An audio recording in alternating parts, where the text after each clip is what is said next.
Posted by you/throwrainfee. My boyfriend, 37M, and I, 29F, moved in together about a year ago. I was very clear from our second date that I don't want biological kids. I've discussed it at length with him, and until about 2.5 weeks ago, I thought we were on the same page. He told me he didn't think he could do another 18 years of child-rearing, as he already has a 10-year-old daughter. She just moved in with us in January. He bought a house, we got a dog together, and I was planning an entire life with him and his daughter. Originally, he told me he bought the house so that his daughter would have a bedroom.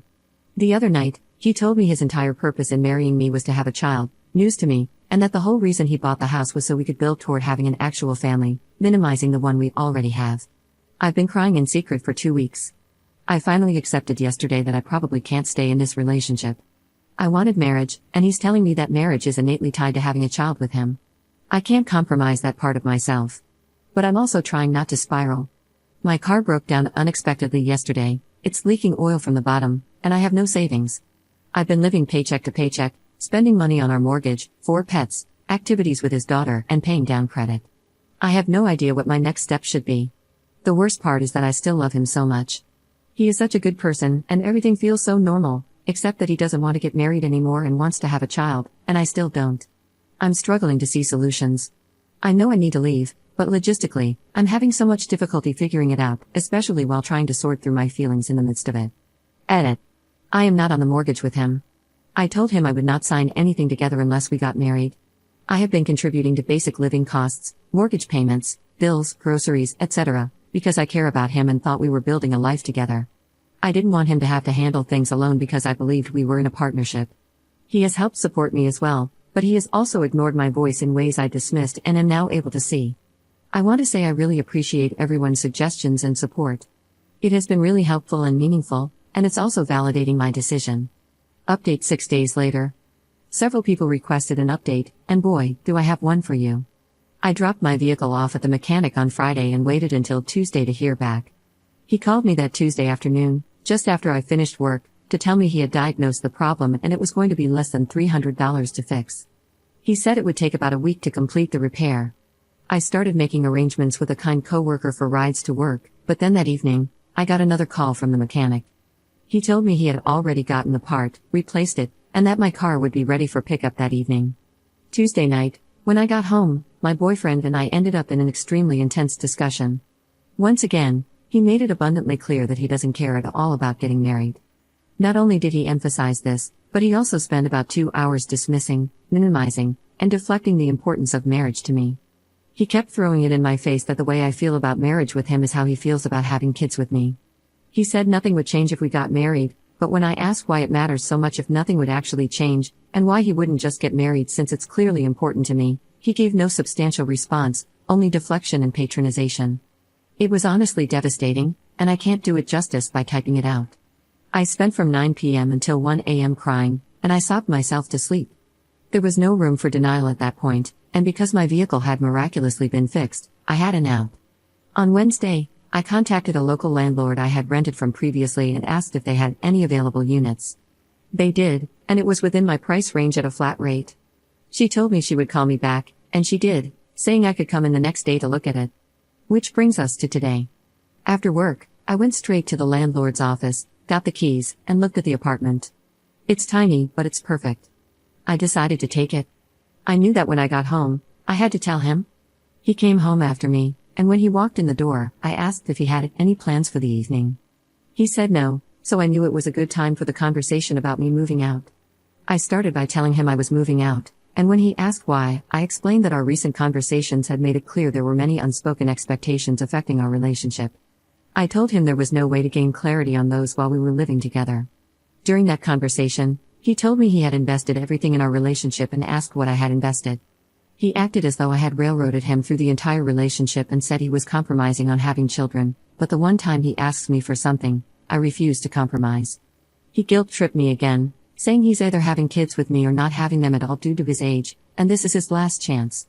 He said he'll never date again if our relationship doesn't work. He also blamed me for having to explain the situation to his daughter, and based on what he said, I don't think he's going to let me say goodbye to her. He was surprised when I told him I wanted the dog to stay with him. I explained that I was doing this because marriage and children in relationships don't have a gray area. I don't see a way to bridge that gap since we want different things. I told him I wasn't ending the relationship because I didn't care about him, his daughter, our life together, or the dog, but because I believe this is the right thing to do right now. I even admitted that I could be wrong, but I wasn't sure what else to say. He went back to talking about marriage, saying it wouldn't change anything about the relationship and minimizing its value. He claimed he would still be doing everything in the relationship and committing to it without needing marriage.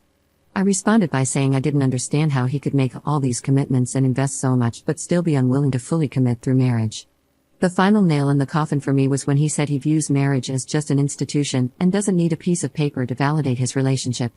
He added that, unlike me, he wasn't raised in a religious environment of sheep that led him to believe marriage was the make or break of a successful relationship. After that, I cried a lot, then went to get some ice cream. I feel better now. I'm going to start moving my stuff into the new apartment tomorrow, and everything worked out so quickly that it tells me I'm on the right track.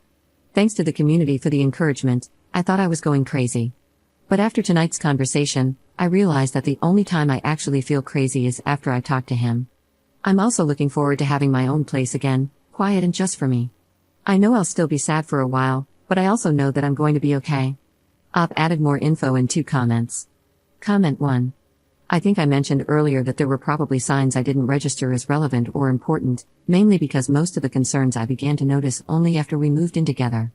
The dismissal and sudden change in his attitude towards marriage tell me he wasn't ready to make a full commitment. Looking back, we started having intimacy issues around the 1-year mark, shortly after moving in together, and it has only gotten worse. I think a lot of it may be due to him harboring these feelings and resentments. He was dishonest with me, but the crappiest part about manipulation is that I think most people who manipulate don't do it with malicious intent. Unfortunately, I allowed myself to get caught in a position where I trusted and relied on him more than I actually knew him. This led me to make commitments, moving in, helping with living costs and his daughter, etc., that I should have waited on until I was sure we were truly compatible. The way he's acting now, it's as though this is a one-sided breakup, even though we were at a mutual deadlock in our values. But he doesn't see it that way. I believe his reaction when I told him I was moving out was a mix of feeling devastated, heartbroken, and extremely scared, because he knows the reality of how much I've supported him and helped in our relationship, especially with his daughter. He lashed out because he was defensive and hurt. Thankfully, he's currently acting like I don't exist, so the moving process has been relatively painless. I can tell he's very uncomfortable and sad, just like me. I'm terrified, but deep down, I feel this was the right thing to do, and I know these feelings will pass. Thank you for your encouragement. Comment 2. I had never actually wanted to get married until I met my, now ex-boyfriend, and that was a conversation we had after about a year of dating. Looking back, I think he might have just been telling me what he thought I wanted to hear, because if he had voiced his true opinions early on, he knew I probably would have left. In that sense, it wasn't about marriage in general, it was about wanting to get married to him. I thought I had really found a partner. In the first year, there weren't any signs that our relationship was transactional in any way. He was attentive, compassionate when I expressed strong emotions, curious, thoughtful, and considerate. We also seemed to work well together, challenging each other to become better people in ways that I truly wouldn't be the same person without. It seemed like we shared the same goals: self-improvement, working towards financial independence, learning and educating ourselves, and valuing authenticity. At one point, he even completed a training on being a better dad and partner through an online course with one of his favorite self-help authors. It was only after we moved in together that things really started to change, and once his daughter moved in, it changed even more drastically. One of the biggest reasons I wanted to marry him specifically was because I had never been in a relationship with someone who challenged me to be a better person. My spirituality became stronger, and I became more confident in sharing my thoughts and feelings because, in that first year, he gave me the space to do that. And I loved his daughter, loved her. Getting to know her and being an objective but ever-present support really helped me gain a treasured perspective. I became a better person, more patient, with a better sense of humor, and more willing to let go of control issues. She even called me her stepmom, and I loved being that for her, whatever it meant in her eyes. I felt there was a sense of unity in marriage, and I wanted to feel fully integrated with both her and him as her stepmom. Marriage seemed like the natural next step to achieve that. I also wanted to be deeply involved in their lives, ensuring that if anything happened to any of us, I'd have the protection or ability to be involved in their lives, legally and emotionally. To me, marriage is a commitment, a total commitment. A commitment to sharing values, goals, assets, community, and life in every aspect, and I wanted that unity. I thought at one point I could trust him with that level of vulnerability, and I wanted to share that with him. That's just my perspective. But I can see now that if those things had happened, it might have turned out disastrous. So, here we are.